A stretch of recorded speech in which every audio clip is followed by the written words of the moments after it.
get the show on the road. We're already a little bit behind schedule.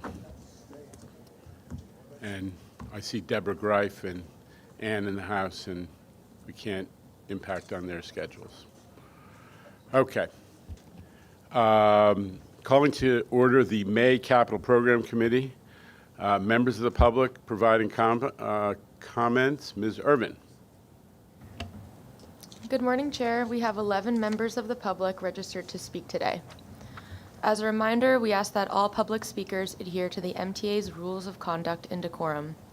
I would also like to remind our public speakers that in the interest of time and fairness to all speakers, we limit everyone to 2 minutes. Please be aware that there will be a warning beep to remind you that you have 30 seconds to conclude your remarks. The first speaker will be Jason Anthony, followed by Deborah Greif. And I'll just comment unsolicited and inappropriately that anybody in our regular family of commenters who wishes to cut their comments short to help us get back on schedule, you will be appreciated. Go ahead, Jason. Thank you, Jenna, for that. Jason Anthony, the Transfer Guru. On this May commentary. Thank God that yesterday we had a good day in federal court regarding congestion pricing. It is well appreciated. Let's say that in terms of capital, we wish that during the summertime we will get Met's West Point, both on the Flushing line and on the Port Washington branch, because we will like Mets fans, like our beloved director of the PCAC, go to her home games at Citi Field, and those who oftentimes go to the Flushing Meadows Corona Park that have strollers, shopping carts, and huge families to enjoy a Sunday afternoon in the park, because we know that that area oftentimes gets crowded on the weekends. So let's get that in the budget. And I would like to say to my fellow people across the Hudson, don't act like NIMBYs, because your congressional delegation rejected $1 million from our Empire State, because the Empire State always does it best. So I'll catch you guys later.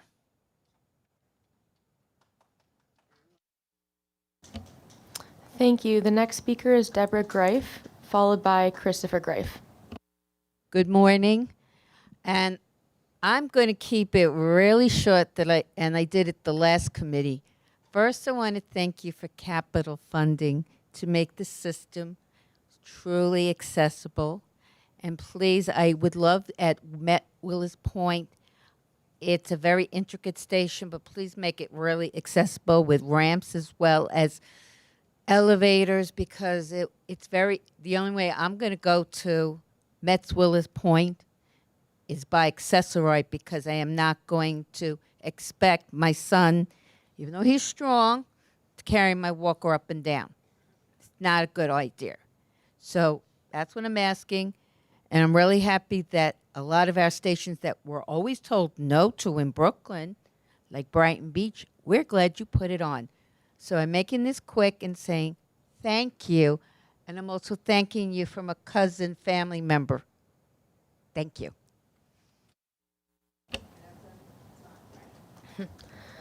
Thank you. The next speaker is Christopher Greif, followed by Brian Fritsch. Good morning, everyone. Christopher D. Greif, and I'm going to say thank you for the MTA Capital.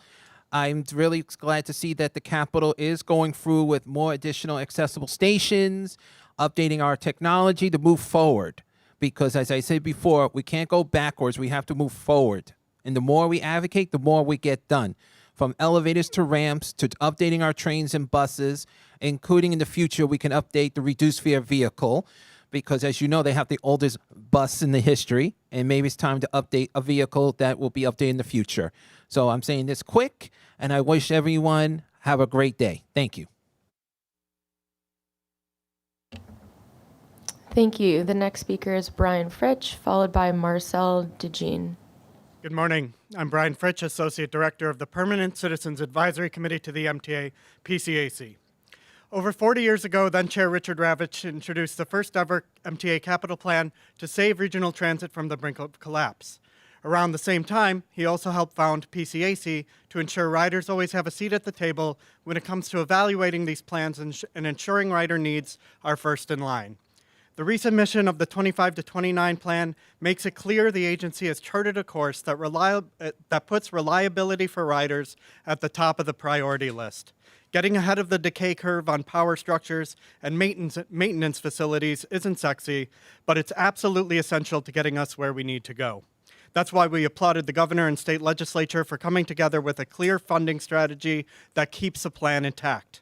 There is little fat to trim, and the agency is making progress reducing costs and delivering projects on time. Yet we remain concerned about certain aspects of the program's funding, which could impact the plan down the line. Specifically, the $14 billion in federal funding, which is dependent on a fraught reauthorization process in Congress next year.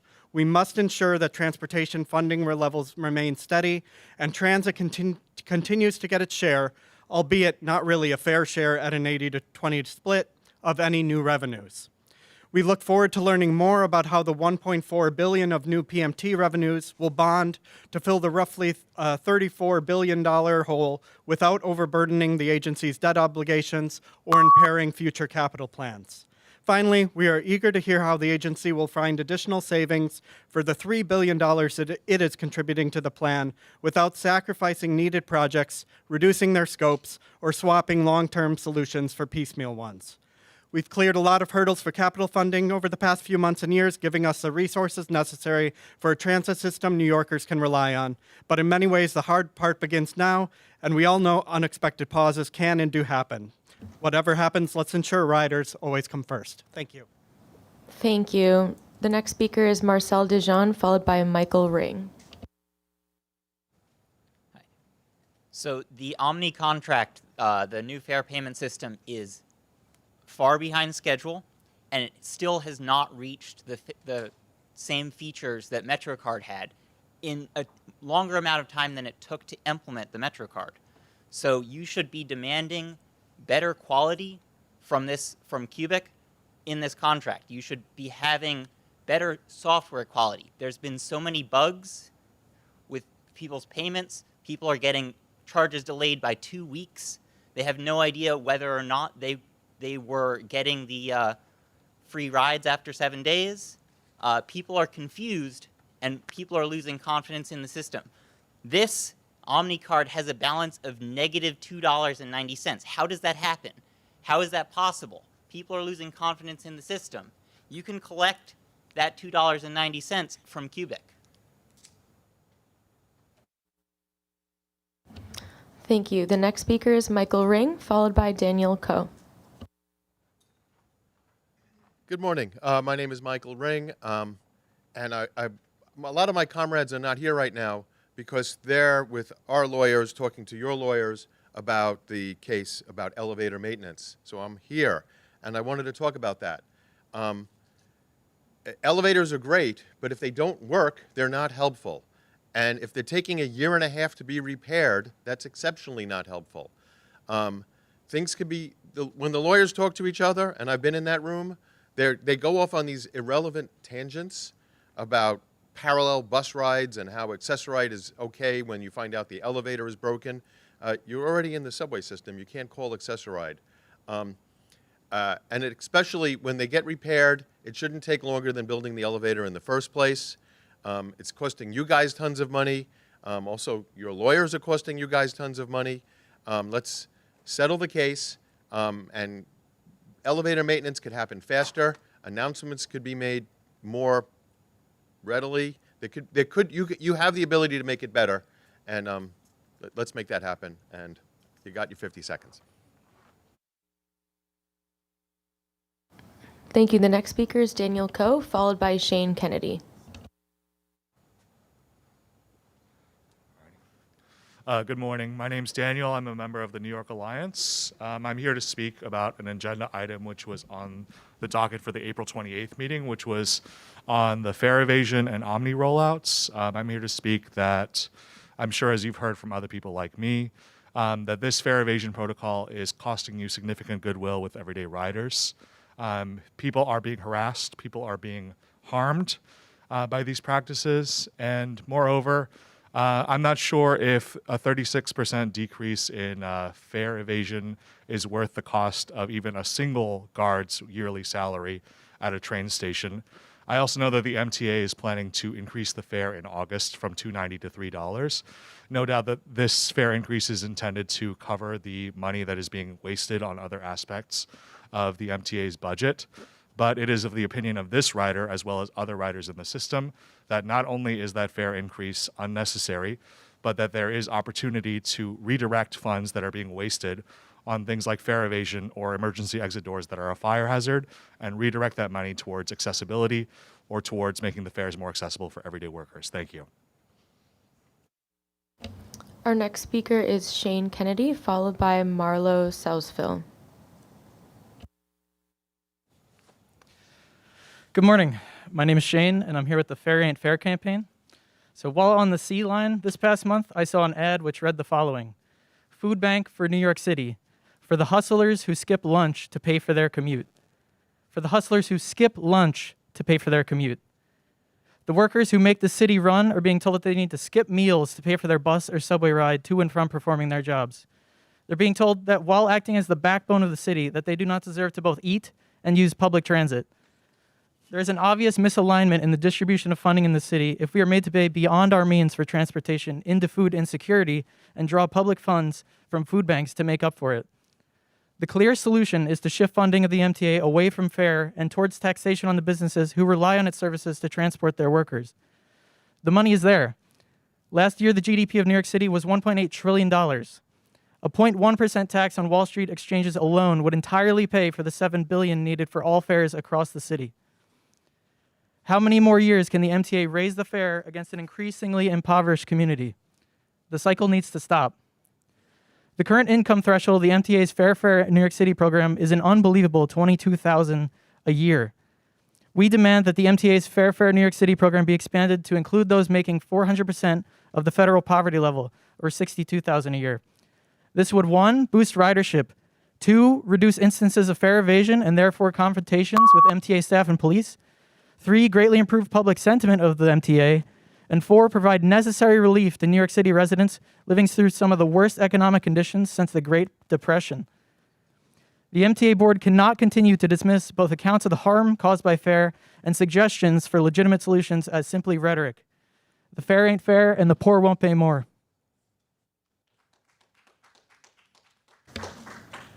Thank you. Our next speaker is Marlo Sousville, and the next following is David Gerber. My name is Marlo. I'm a member of the Party for Socialism and Liberation and also an endorser of the Fare Ain't Fair campaign. We were just outside talking to people on the street about this fare increase that's incoming, and most people don't even know that it's coming in August. And then I come up here and I read about these capital initiatives and the fact that we're boasting about blocking emergency exits by putting 15-second delays, that we're spending $1.1 billion to put in new fare evasion-proof gates, which, by the way, have already been proven not to work against fare evasion. So we're expected to see, that our tax dollars are funding this system, that our fares are funding this system, and then the priorities in place are to prevent people from accessing them. It's ludicrous that we have to be protesting outside of this meeting every month, that we have to, talk to our community members to make them aware that this is happening in the first place. And everybody we speak to has problems with the MTA, that funding like this $1.1 billion for these fare gates could be more appropriately used to, treat the actual problems that we're dealing with, treat the crumbling stations, treat the fact that there are signal issues constantly. There was also the mention of the quality of life division being integrated into the MTA subway systems.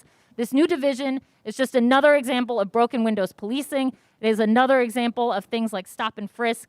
And it is so dumbfounding that our system's priorities and our city's priorities are to police the poor rather than to meet their needs and prevent these issues in the first place.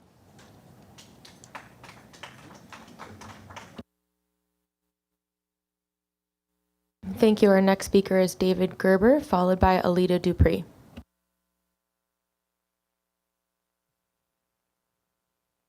Hello, everyone. Hi. I'm going to make this short. We're talking about fare evasion. New York Post ran an article last month saying that your private security guards that you spend millions of dollars for, they're letting people in the gates. They're letting fare evaders in the gates. Some of them are sleeping on the job. Now, since my April meeting here, I have made 3 videos, and this is in turn here when Quail Arrow here made a presentation about Norwood Avenue, the B&D is supposed to be 205th Street, Norwood, and 191st Street is supposed to be over here. But anyway, there are 3 videos here that detain the errors in elevator and accessibility page here on the Brighton EXP David here. The errors in elevator accessibility. And your projects are so far behind schedule in rehabilitating elevators that you had the nerve to put in a press release of 2 new elevators that were replaced at 3rd Avenue, 1.9 Street when that station was like 9 months late. I yield my time because you guys are behind my schedule. Thank you very much. Have a good day. And the final speaker is Alita Dupree.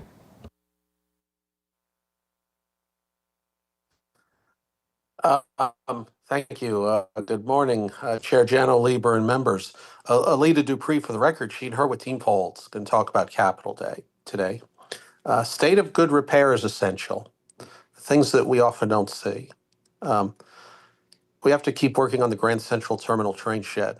It's over 110 years old. And continue the advocacy for the congestion pricing, which I did get to experience during my recent visit to New York and hope to visit again soon. So the congestion pricing is very, very important, and I stand in support, as I always have. But how do we keep up with all these things? Recently on the Bay Area Transit, the BART, they had a fire. And we had our fire in the subway in Brooklyn. Both of these issues delayed trains. In the case of BART, it shut down the line for Green Line for several days. How do we keep up with this? Well, we have our chance with this fully funded capital program to do this work. And I think we should call the fare gates a mega project. I've been using new fare gates on BART. They're doing a pretty good job. They don't get everything, but they are helping. And so I look forward to seeing what your new fare gates will look like, because they're not going to do everything, but they're going to help. And the old fare gates are getting old anyway. There comes a time that we have to stay ahead of the curve and replace things. So I look forward to what you're all going to have to say today.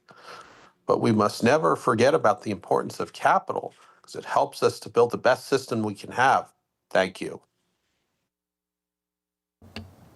Thank you.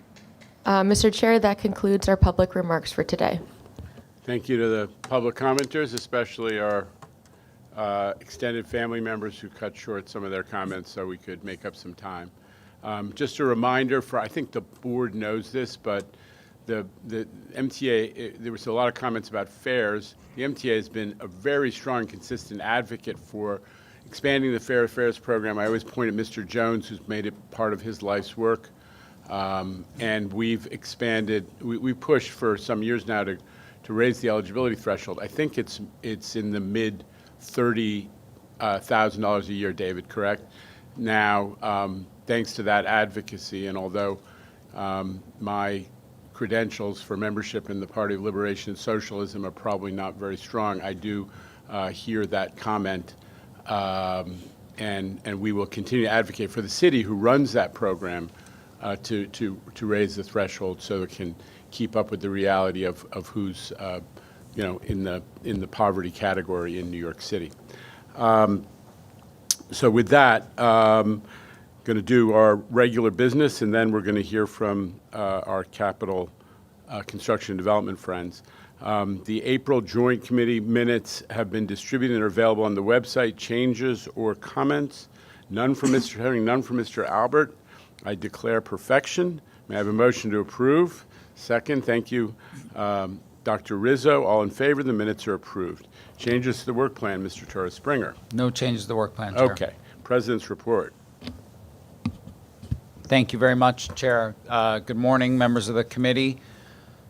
Because we had the committee of the whole last month, I have a couple of months to report on and give you updates on, so I'll get right to that. Lots of very important progress on our capital program, and obviously all leading up to the action of the full board to approve the fully funded 25 to 29 plan later today.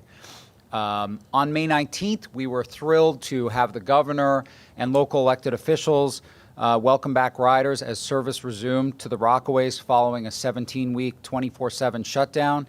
This work was delivered on time and on budget. We have a lot of people to recognize and thank for that, which we did on that day, but I do want to call out our project CEO, Deirdre Harvey, and our infrastructure business unit, and also compliments to our contractor from Schiavone and support from Jacobs Engineering on that. And of course, thanks to our partners from New York City Transit, including the Rockaway Service Czar, Hugo Zamora, for helping to keep Rockaway residents moving during the outage.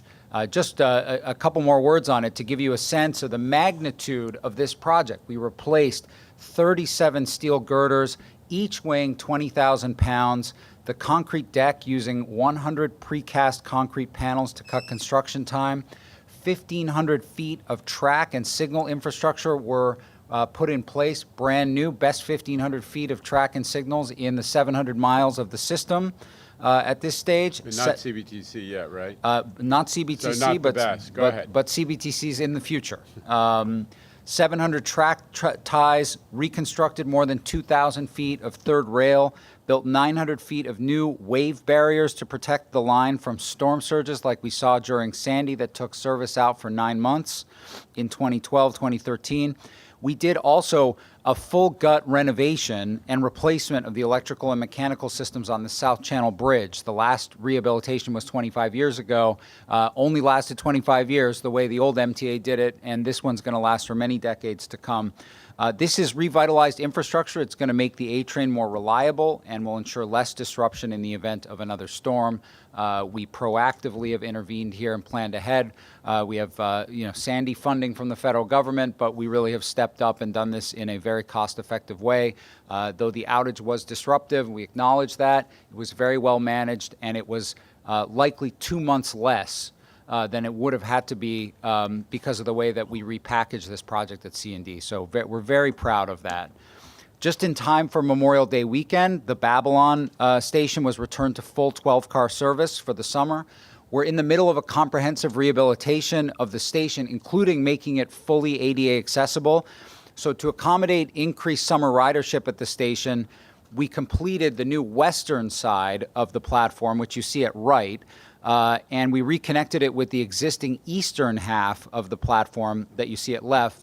In September, we'll close the eastern half of the older half of the platform and fully replace it in time for next Memorial Day, so that we'll have a fully rebuilt station by a year from now. This is great work, taking advantage of our focus on on-time completion and managing disruption to stations at C&D. Speaking of which, a return to better weather also means a return to our weekend span replacements for the Park Avenue Viaduct, all while maintaining full service, as you can see here. And I want to remind the board, through the approach that we're taking, which the board approved a major change to this contract, we've saved almost 4 years rehabilitating this critical part of the Grand Central Artery and over $90 million. On a very rainy April afternoon, we broke ground on the new Long Island Railroad Yaphank Station. The new station will be better connected with Brookhaven National Lab. It'll be fully ADA compliant, more modern amenities, multimodal connections, and we expect to have this new station commissioned in the middle of next year. We've celebrated a number of new accessibility projects in the last few months, including improved bike and pedestrian access on our bridges. This month, we celebrated the completion of shared bike pedestrian paths on the RFK, Henry Hudson, and Cross Bay bridges. This work was all delivered on time and on budget and is part of a $128 million program to make these bridges accessible for pedestrians and bikes. Our stations business unit also completed elevator replacements at 34th Street Penn Station and 3rd Avenue 149th Street. Two of the more than 20 stations where we've been replacing elevators system-wide this year. These replacements are critical for ensuring long-term reliability, and we're very proud that we've made a lot of progress, essentially getting our elevators and escalators up to a state of good repair in the 2020 to 2024 plan. It's a real model for what we're going to do with power systems, structures, tunnel conditions, making a lot of progress on state of good repair with this next fully funded capital program. And of course, this benefits very much from funding from congestion relief, which will continue. We're also finding new ways to bring accessibility to the system at no cost to the rider and the taxpayer through public-private partnerships. Last month, on the left, we opened a new entrance, including a brand new elevator at Queensboro Plaza in conjunction with a new development from Grubb Properties. This was the first project opening as part of the Zoning for Accessibility program, which is a partnership between the MTA and the Department of City Planning and our board member Garodnik, who's been instrumental in this for a long time. We also announced that the Delancey Essex complex will be made fully accessible through a partnership between the MTA, the City of New York, and the private developer of Essex Crossing, and using proceeds from congestion relief zone tolling to build that out once the developer has created the area for us to do so. Lastly, on the accessibility front, our railroads business unit has kicked off construction of accessibility work at 3 Bronx stations on the Harlem Line, Williamsbridge, Woodlawn, and Botanical Garden. Earlier this month, crews began utility relocation and installation of cross-track duct banks, as shown here. The project is in its early stages, and we expect to complete improvements to these stations in 2027. And of course, the big news, following a budget agreement in Albany that authorized full funding of the 25 to 29 capital plan, the full board will be voting on reapproving that plan later today to be submitted to the Capital Program Review Board.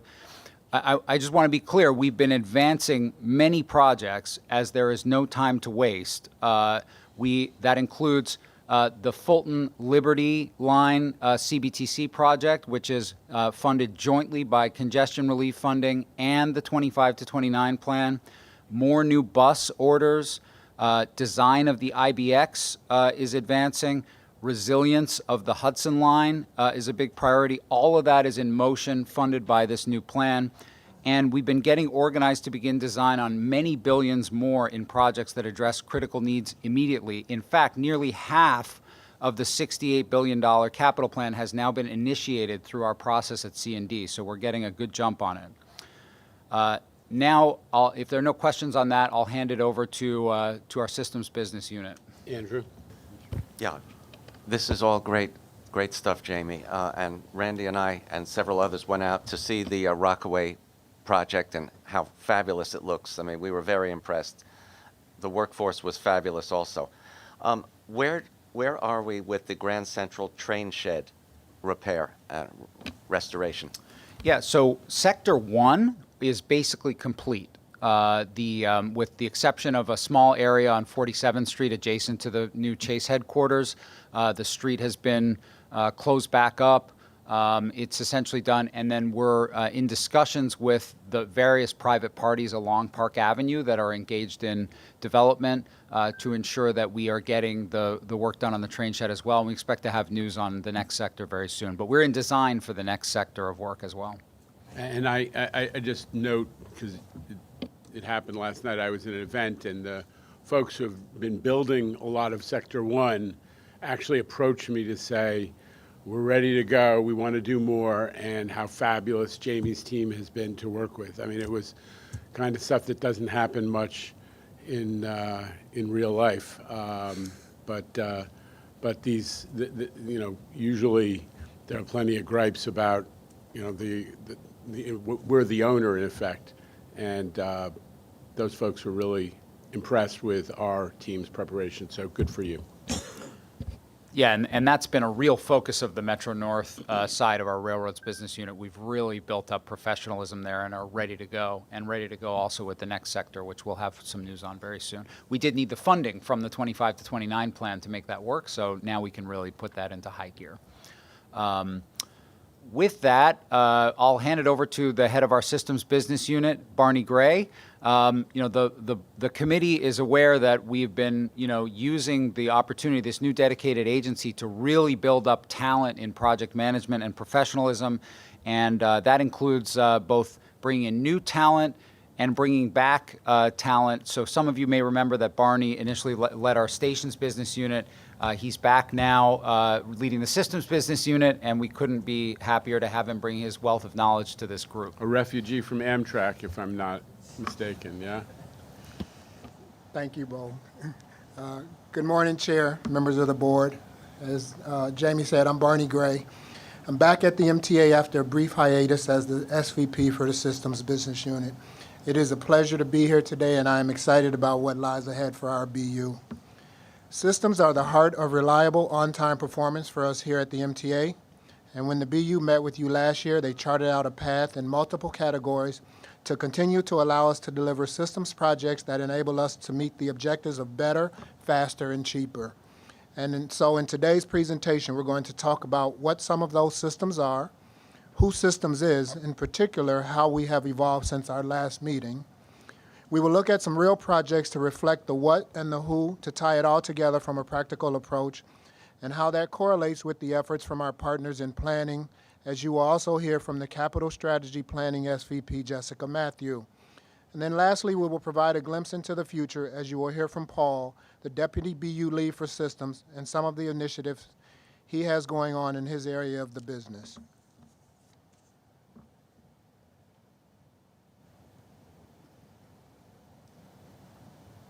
Our work is vital to the everyday experience and safety of millions, and there is more than meets the eye to make all of this happen. These benefits require an array of systems that work together and depend on one another to operate reliably, so that obvious things like customer information screens that share arrival information, cellular and Wi-Fi service that make it possible for customers to utilize their phones for voice and data services while utilizing the system, a variety of other services for either convenience or safety, or help points for customers who may need assistance. All of this in-station technology converges in a local communication room, the central nervous system of the station, through fiber optic, radio, and copper cabling communications. And in their local computer systems process data and share control with operators at our Rail Control Center, now renamed the Operations Control Center, or OCC, and allows for communication with customers in the station. And all of this occurs in real time at a massive scale that is growing as more systems and requirements come online. The subway alone has hundreds of radio antennas, hundreds of miles of radio cable, fiber optic cable, copper cabling, and over 640 communication rooms. Across all of the MTA, there are tens of thousands of critical devices, thousands of critical locations, and scores of mission-critical systems and mission-critical facilities. All of these elements are tied together at our command centers to enable us to deliver service on the incredible scale that we do, with over 2.6 million train trips and over 1 billion customer journeys a year. To deliver our current projects better, faster, and cheaper, and to better align the organization, it was important to create an organization to address both the current and future needs of the business while maintaining an environment that could attract new talent and grow the current talent. And so no more systems A, B, C for this business unit, as we have created a structure that aligns with the industry, and we have broken it down into 4 functional areas that align with the work that we perform and best practices. Monitoring and control are systems used as eyes and ears to assess and monitor situations and directly manage the operations. Networks are the backbone of the digital nervous system, transporting data. Communications are systems used to audibly and visually communicate publicly or internally. And facilities and computing is where data, technology, and people come together. While you can see we are heavily weighted in monitoring and control systems from a financial perspective, and rightfully so as it deals with access and safety, we continue to grow and expand our other areas as part of the 2025-2029 program, as they are equally important to the service we provide. Let's take a brief look at a few of our projects in these respective areas and see how it all ties together. The first project I want to highlight falls in the category of monitoring and control. In Q4 of this year, we will complete the BMT division work at the Backup Power Control Center. The work at the J Street substation has already been completed, and we expect this project to complete both within the prescribed budget of $55 million and within the prescribed August 2025 completion date. This project creates a new backup power control center in the case the main power control center becomes unavailable. Underpinning the benefits of systems are the telecommunications networks and infrastructure that connect our systems together. We're currently rolling out a significant investment in our fiber optic infrastructure, enhancing both stability and capacity and future-proofing our network. By the end of this capital program, we will have installed approximately 1 million feet of fiber, underpinning our mission-critical operations. Alongside this, we're finalizing the deployment of our latest generation of networking technology, connected-oriented Ethernet, underpinning our station control, communication, security, and surveillance capabilities. This comprehensive initiative, which is also on time and on budget, represents a substantial leap forward in the overall resilience of our infrastructure. The next project is the Emergency Alarm and Emergency Telephone Upgrade Project, which is in the early stages of design and surveying, and falls in the communications category. These devices are installed along the right-of-way every 500 feet and are used to shut off power locally to the local section of 3rd Rail, as well as send a signal to the Rail Control Center and Power Control Center. This upgrade is occurring at 31 elevated stations, 5 subway stations, with associated upgrades in network, cabling, and network cabinets at circuit breaker houses and substations. While this work will complete in the second quarter of 2028, it is projected to come in on budget at $129 million. A 5-month delay to substantial completion was recently projected.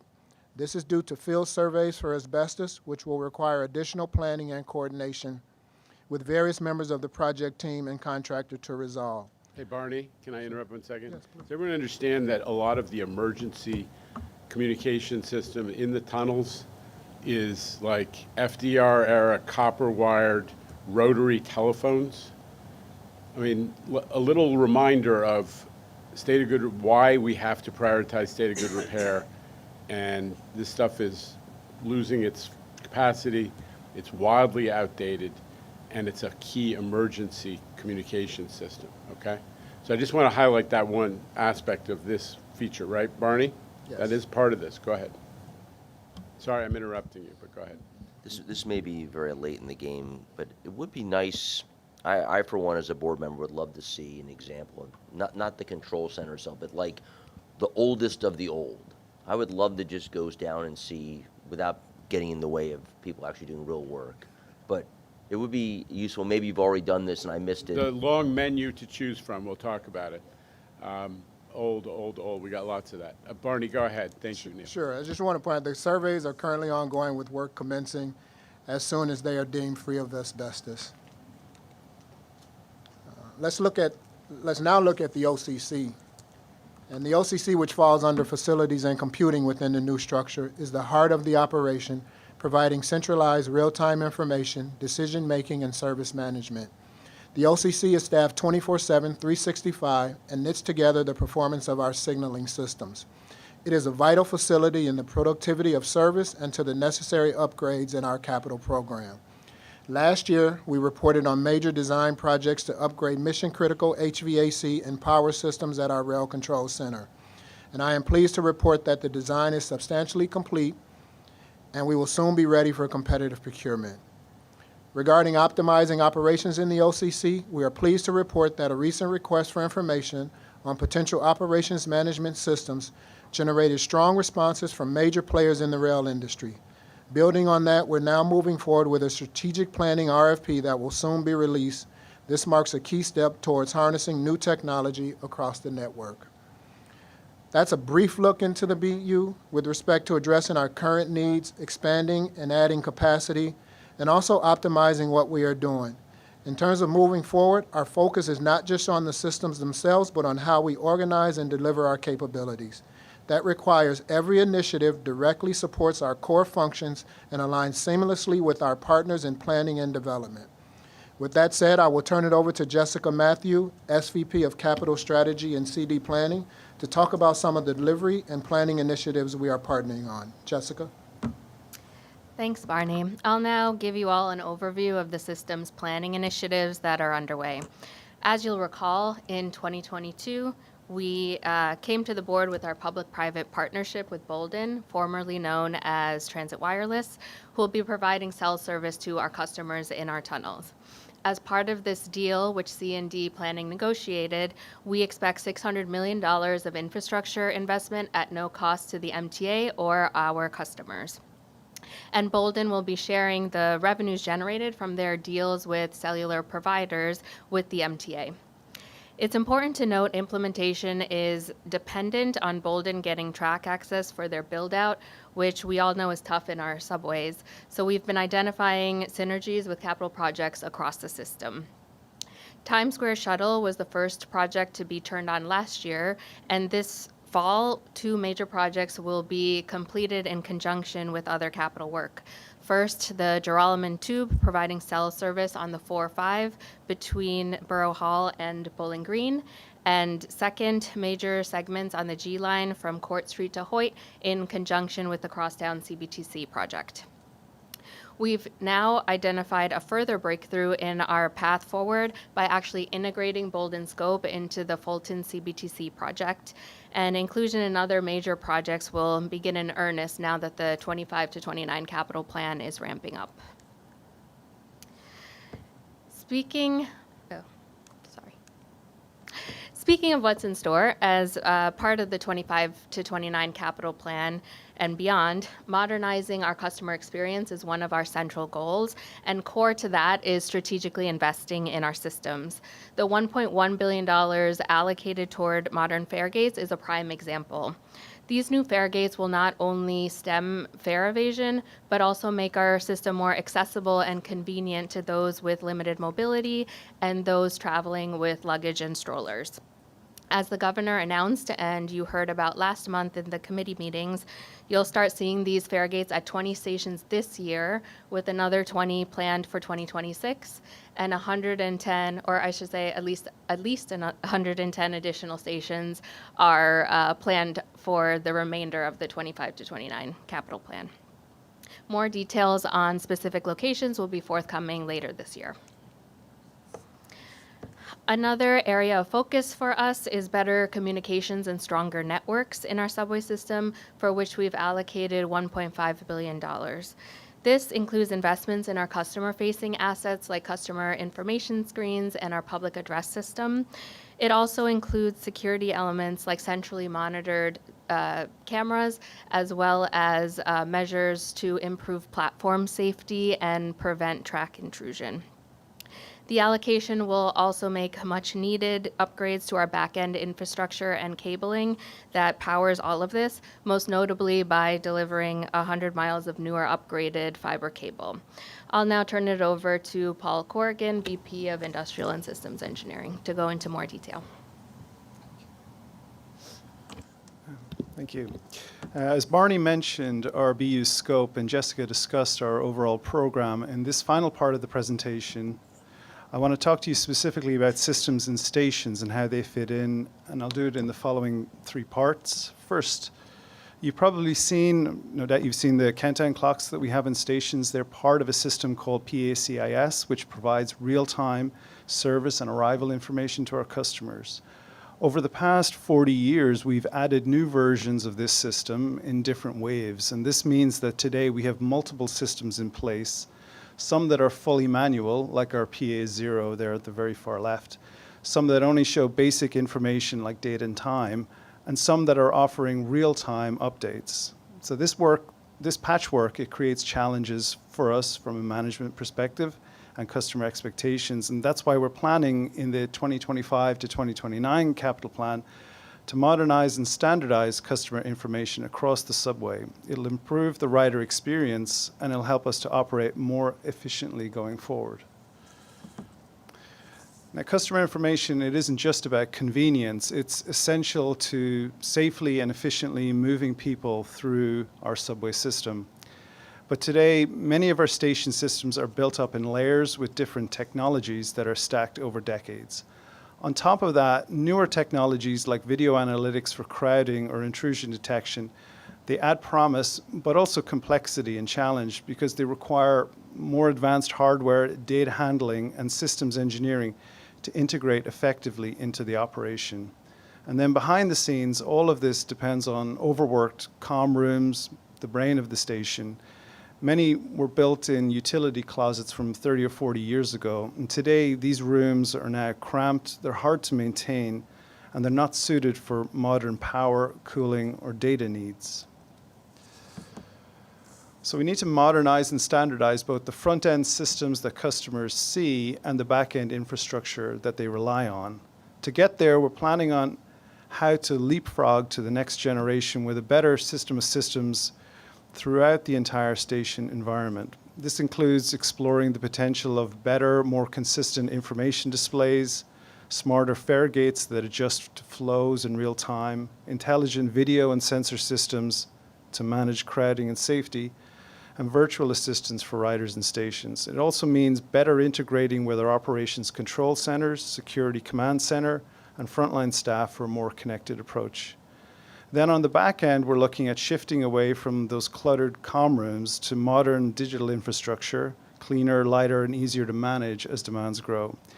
It's a comprehensive strategy to upgrade both what riders see and how we'll run the system behind the scenes, and will be developed in partnership with multiple teams across the MTA.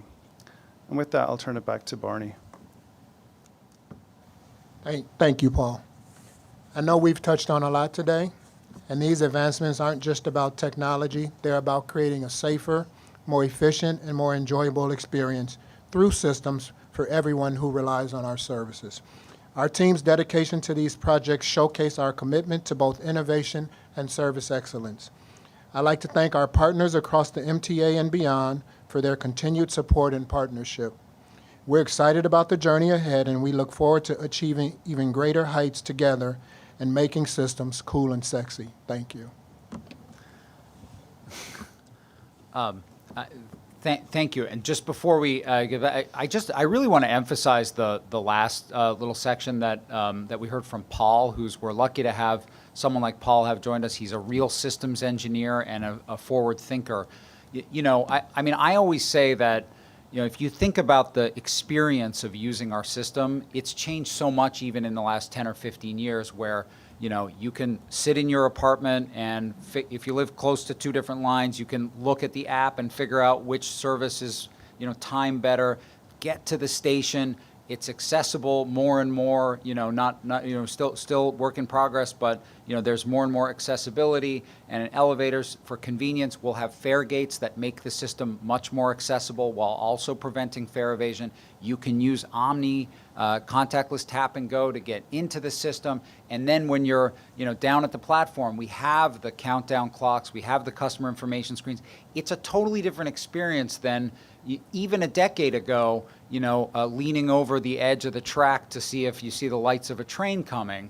So we've modernized it. But what Paul is saying is really important, which is that we've done it really in not a haphazard way, very intentional, but building one thing on top of another on existing infrastructure. And that's not the right way to proceed in the future. We want to make sure that we're fully modernizing our stations and the experience for our customers, we need to take a little bit of a step back to figure out how to do that, because we're gonna use something like $1.5 billion, as Jessica said, in the next plan to modernize those systems. So we're thinking hard about that. The exact path forward, we now have some thinking to do, and we have to work with our colleagues from New York City Transit. Obviously, it's very important that we work together on how we roll this out. But this is a big priority for us, is to continue to reinvent the customer experience in our system.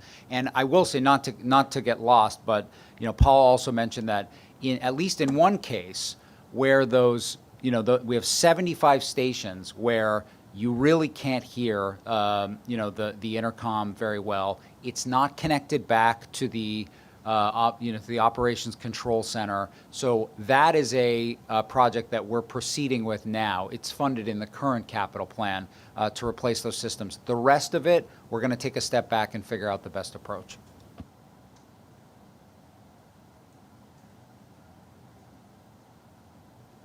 Look at that. That's a comms room on the right.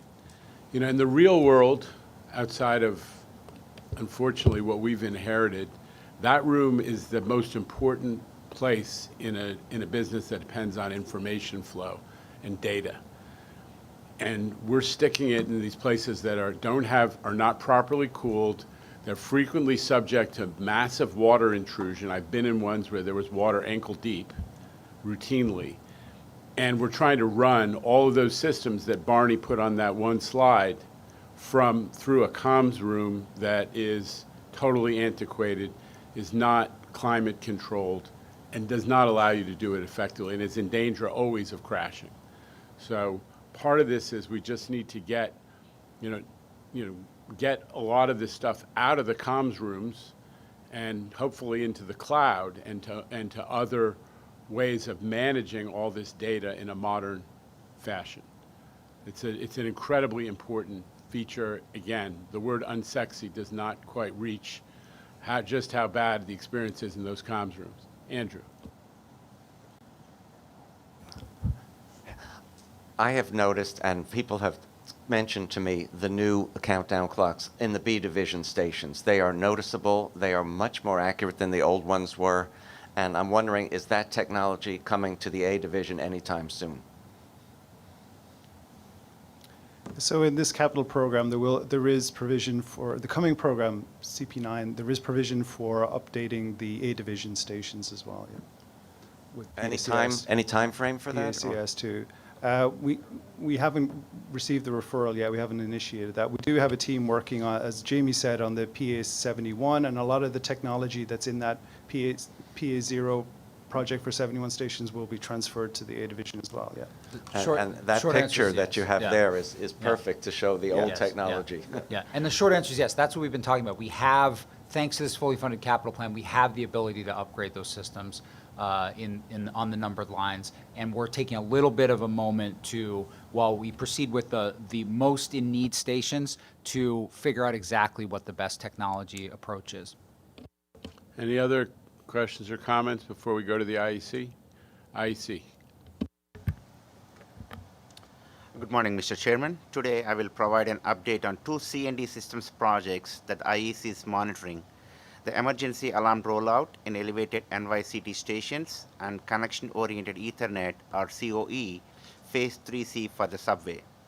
The emergency alarm rollout was awarded to LK Comstock in January 2024 for completion by February 2028. The project's budget and current estimated completion, EAC, of $129 million covers emergency alarm systems at 36 stations and 15 substations. The IEC's EAC is within project budget. The contractor is forecasting a 5-month delay because of required asbestos surveys. C&D rejected the delay and has directed them to provide a recovery schedule. 3 risks identified by the IEC are: the delay in awarding a project management consultant could impact the project schedule, the delay in obtaining track access due to limited flagging support as concurrent NYCD construction work is underway could also affect the overall schedule, and the additional time required for asbestos surveys and potential abatements could impact both cost and schedule. For the connection-oriented Ethernet Phase 3C project, the contract was awarded to 5-Star Inc. in December 2023 for completion by December 2028. This is the final phase of a larger project that started in 2013 and involves upgrading the network, replacing 150,000 feet of fiber optic cable, and integrating security cameras at 125 stations.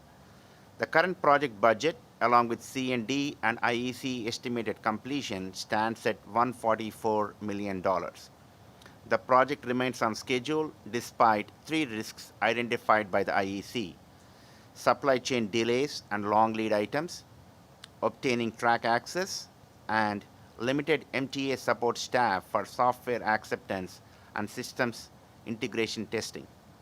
More information on the risks and C&D mitigations for both projects are detailed in the CPC book. IEC concurs with the mitigations proposed by C&D. This concludes the IEC's update on 2 systems business unit projects. Thank you. And I just want to note to the board, I think the IEC's comments are all, as always, they're taken on board, and we're very much in concurrence about what those risks are. A lot of it comes down to, and this is sort of another theme of this systems business unit, is trying to install new technology in an operating a system that's operating 24/7. And you saw, I think we had on one of our slides the picture of the big, the cable, sort of on a work train trying to make its way through one of the tunnels. That's one of the risks, and we're very conscious of the fact that we have to manage those risks, and I think the IEC is right to point them out. We in New York City Transit are very much working together.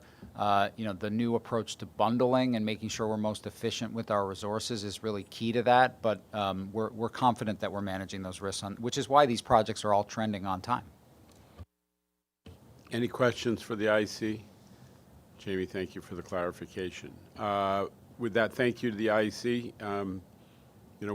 Every month we talk about what the IEC is finding, and I believe I was in the C&D hot seat, a couple of years ago, and the collaboration that we've achieved under Jamie and Suresh's leadership between these 2 organizations is a little different than what used to exist, and I just want to give you guys a tip of the hat. Okay, with that, procurements, Mr. Iceland. Thank you. This month I'm presenting 27 procurement actions for your consideration. The first item is in the amount of $35.6 million. It's a new award to Defoe Corporation for a publicly advertised and competitively solicited contract for design build services to eliminate the center lane merge from the RFK Bridge exit ramp to the FDR Drive. This work will enhance traffic safety and increase traffic flow on the bridge. The project also includes structural repairs to the ramp and bridge structure, as well as replacement of the existing pedestrian bridge over the FDR Drive and new ADA-compliant access ramps to the pedestrian bridge. The remaining 26 items will extend the indefinite quantity contract series for construction management and inspection services by 18 months to allow for their continued use in support of the capital program while a replacement contracts are procured. We're also requesting authorization to increase the aggregate budget for these contracts by $400 million. These items are described in detail in the staff summaries contained within your committee books, and I hereby submit them for your consideration and vote. Any questions or comments? Mr. Garodnick. Thank you. On the second one, this is the extension by 18 months of an existing contract. Is that correct? Yes. And it's for consultant, construction, management, and inspection services? It's a series of contracts with 13 consultants. There's one state series and a federal series. They're basically $0 construction contracts. We compete them generally to award on a faster paced basis for consulting services to support the capital program. And it's a long process to procure a new series because we go out to the public and we interview lots of different firms. We enter into contracts with competitive rates already built into them so that when we need to put these on the street to support our projects, it's a faster process for us. So we're asking to extend that series for 18 months and then to add funding to the budget so that as we award them, we can use this series, to be more proactive and be faster. Can you give some examples of what the sort of task orders that you might ask these firms on retainer to perform? Sure. So, for example, the contract that we have on the street right now for Defoe Corporation, the one that I'm asking for your permission for, is to do construction work, design build services on a bridge. And we generally retain consultants to support our project management teams in the construction management of those contracts. For the ones that are not, to a certain level, and generally the $15 to $20 million contract ranges, we seek to do these procurements pretty quickly. And these contracts, which already have negotiated rates in them, allow us to move quickly to retain consultants to support projects like this. This is both construction management and then also inspection services for the projects. I would also note that we're doing this in the context where we're acutely aware that as we proceed with the next capital program, we both need a lot of capacity to be able to deliver and manage, and that inevitably involves relying on outside resources in a capital program like ours, but also that we need to do more of it ourselves. And we are moving to do that. We are aggressively hiring in-house project managers. As Evan says, it's above a certain threshold where you have to rely on these engineers. But I also want to point out we're intent on driving a hard bargain here. We have already gone back to these firms and said to them in a couple cases that their overhead was too high, and we renegotiated that. We were unwilling to come back to the board without renegotiating the overhead rates. So we've kept those down. And as we're putting these task orders out to do the work or competing them, that's where we're requiring them to have skin in the game. So ensuring that they have incentives and disincentives for timely completion. So that's all part of the practice that we're adopting here. So, okay, so it sounds like it's the envelope of opportunity for the retainer to be executed as needed as contracts for the work are actually ready. Is that right? Yeah, it's common. It's an on-call, or sometimes you call it a bench. They're referred to as, the but it's IQ contracts. competed. They're indefinite quantity, meaning nobody's guaranteed any contract out of this. They get to compete, and we go for the best value in each case. And do each of those come back to the board? So the individual under this series would not come back to the board. You're authorizing us to make those competitive decisions for up to this new threshold. We're asking for an additional $400 million and 18 months. And then we'll come back to you again with the new series sometime next year. Okay, thank you. Anything else? May I have a motion? Ms. Lopez, Dr. Rizzo second. All in favor of the procurements? Any opposition or abstention? The items carry. I think that is the agenda for today. We've got some more work to be done at the committee level, the joint committee, operating committees, and I will step out for that, and then we'll come back in a bit for the full board meeting, all in one day, trying something different. Thank you, everybody.